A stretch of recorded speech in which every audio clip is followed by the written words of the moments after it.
सवाल का जवाब नहीं मिला तो वो अपना सवाल वापस रख रहे हैं। कोई बात नहीं, दूसरे पैनलिस्ट को भी मुझे डिस्कशन में लाना है, प्लीज दूसरे पैनलिस्ट को भी लाना है। दानिश कुरैशी जल्दी से आपका कमेंट हो। सतीश प्रकाश प्लीज जल्दी जल्दी।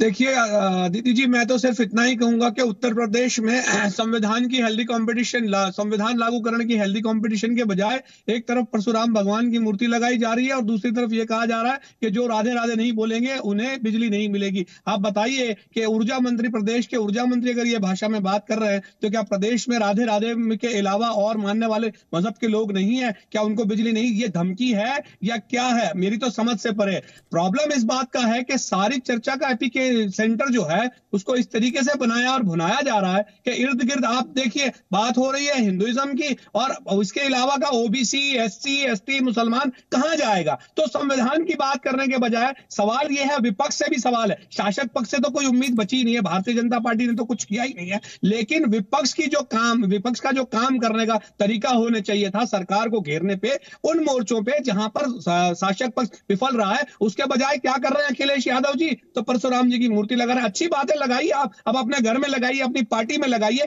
कोई एतराज नहीं है, लेकिन ये जो चुनाव है ये उत्तर प्रदेश की जनता के लिए, और उत्तर प्रदेश की जनता बहुत सारे मजहब में, बहुत सारे तरीकों में, बहुत सारे इदारों में मानने वाली है। बहुत सारा वर्ग ऐसा भी है जो शायद नास्तिकता में भी मानता हो। तो आपको ये चाहिए। ठीक है, आपने सवाल अनुराग भदौरिया से पूछा। अनुराग भदौरिया जल्दी से आपका जवाब। भटकाने का क्या काम सवाल आप नहीं कर था रहे इनका? हैं। किसका काम? जनता के मुद्दों से ध्यान भटकाने का काम आप कर रहे हैं। देखिए, समाजवादी लोग पूछ रहे हैं परशुराम की मूर्ति लगाने की क्या जरूरत थी चुनाव से पहले? मेरी बात सुनिए। अरे फिर मेरी बात पे आप आ गए। अरे समाजवादी पार्टी है, समाजवादी पार्टी के कार्यकर्ता अगर कोई मूर्ति लगाना चाहते हैं तो उसमें दिक्कत क्या है? मुझे समझ में नहीं आ रहा है। बात भारतीय जनता पार्टी को या उनके सपोर्टर जो लोग हैं उनको इतनी दिक्कत क्या हो रही है? सवाल ये है कि महंगाई पे चर्चा कीजिए, आप क्यों नहीं बोले? आप क्यों? ये तो आज आपने बड़ा खुलासा किया है। अरे मैं नहीं जानता कौन बोल रहा है, क्या बोल रहा है, मेरे सामने टीवी नहीं है। तो फिर टीका टिप्पणी मत कीजिए ना। मैं सिर्फ इतना, अरे तो मुझे नहीं, तो मैं बोल रहा जो भी बात कह रहा होगा मैं तो उनसे ये कह रहा हूँ कि भाई भले आदमी। अनुराग भदौरिया जी, 5 लाख करोड़ के बजट का हिसाब दीजिए कि विपक्ष में बैठ के आपने क्या किया? किसको बैठा दिया? यूपी का सालाना बजट 5 लाख करोड़ का है। आपने सरकार से सवाल किया, उसका एनालिसिस किया, बताइए भारतीय जनता पार्टी की शासक सरकार ने कितना घालमेल किया उस पर बात करिए आप। आइए हम डिटेल में बात करेंगे। आप करवाइए तो मैं नहीं चाह रहे। कौन है ये पहली बार आया कि इसको चुप कराइए? अच्छा तो इनको चुप कराइए। दानिश को टपर टपर कूद रहे हैं। नहीं वो चुप। सवाल ये नहीं। देखिए उत्तर प्रदेश के अंदर में समाजवादी एक ऐसी पार्टी है जो हमेशा से समाज के अंदर में सामाजिक न्याय के लिए, समाज के विकास के लिए, और जो समाजवादी ने करके भी दिखाया है। एकमात्र समाजवादी पार्टी है जो महिला सम्मान के लिए लड़ाई लड़ रही है, यहाँ पे महंगाई के खिलाफ लड़ाई लड़ रही है, बेरोजगारी के खिलाफ लड़ाई लड़ रही है, और लगातार हम इस बात पे जोर दे रहे हैं। लेकिन सवाल ये नहीं है, सवाल ये है उत्तर प्रदेश के अंदर में भारतीय जनता पार्टी जनता का असली मुद्दों से ध्यान भटकाने के लिए इधर उधर की बातें रोज नया सुबह होते ही एक सुसुरिया छोड़ देती है, जिसमें उत्तर प्रदेश और देश की जनता अटकी भटकी रहे और जनता का असली मुद्दों से ध्यान हट जाए। लेकिन उत्तर प्रदेश की जनता बहुत होशियार है। इस बार भारतीय जनता पार्टी को 2022 में वोट के माध्यम से करारा जवाब देगी। आप दावे करने लगे। पता चलेगा सतीश प्रकाश, दुनिया को भटकाने के लिए आप कहीं बीजेपी मुद्दों से भटका रही है, आपके विरोधी कह रहे हैं आप मुद्दों से भटका रहे हैं। सब एक दूसरे पर आरोप लगाते रहिए, मुद्दों से भटका रहे हैं, फिर जाति की राजनीति कीजिए, एक दूसरे पर धर्म की राजनीति करने का आरोप लगाइए। बहुत बढ़िया है। सतीश प्रकाश,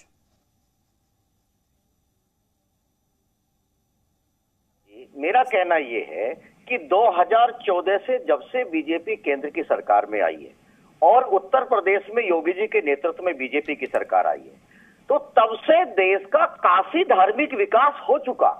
अब जब देश का धार्मिक विकास हो चुका, और दूसरी बात देखिए, जब बीजेपी सत्ता में नहीं थी तब हिंदू धर्म कहीं ना कहीं खतरे में था। अब ये केंद्र में भी सत्ता में है, उत्तर प्रदेश में भी सत्ता में है, उसके बावजूद भी अगर बीजेपी ये कह रही है कि हिंदुओं की आस्था खतरे में है, तो कहीं ना कहीं ये सवाल है। इसका मतलब बीजेपी कहीं ना कहीं मुद्दों को भटका रही है। देखिए अदिति जी, एक लाइन बताऊंगा, लियो टोल्स्टॉय ने एक बात कही है कि जिस देश में धार्मिक उन्माद, जिस देश में धार्मिक झगड़े शुरू हो जाएं, उस देश को बर्बाद होने से कोई नहीं बचा सकता। अभी आप देखेंगे पंजाब में एक धर्म विशेष के लोगों ने जिस तरह के माहौल बना है, मेरा कहना यह है कि तमाम विपक्षी दलों की ये नैतिक जिम्मेदारी है कि बीजेपी के राजनीतिक ट्रैप में ना फंसे। महंगाई मुद्दा हो, है ना, विकास की बात करें, बेरोजगारी की बात करें, तमाम बीजेपी से जवाब ले लीजिए, उन दावों जवाब ले लीजिए सर। जवाब लीजिए। के शर्मा, बिल्कुल मैं जवाब देता सुन लीजिए, आप दूसरी पार्टियों पर आरोप लगाते हैं कि उनके शासनकाल में हिंदू खतरे में थे, आज भी हिंदू खतरे में है। नहीं, किसने कहा खतरे में? हिंदू कहा खतरे? किसने कहा? किसका बयान है? बताइए आदित्य जी, ये तो बीएसपी के प्रवक्ता बोल रहे हैं इस समय। हाँ, तो सर तो जवाब दीजिए ना, आपके पॉलिटिकल ओपोनेंट है ना। नंबर वन सतीश जी को आपकी आस्था खतरे में है ना। अगर आपकी आस्था खतरे में ना होती बंद कोरोना पे चर्चा करो ना, बेरोजगारी पे चर्चा करो ना, और ये भी बताओ कि बिजली आई कहाँ से, बताइए ना। आपने कोई प्लांट नहीं बताया, हम बताएंगे ना।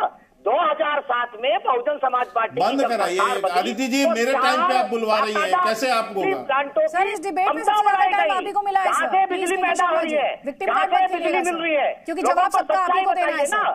और सतीश जी, अब आप सवाल पूछ रहे हैं तो सर जवाब ले लीजिए, जवाब भी तो ले लीजिए, बोलिए के शर्मा। देखिए, मैं आदित्य जी पहले ही कहा, किसने कहा कि हिंदू खतरे में है?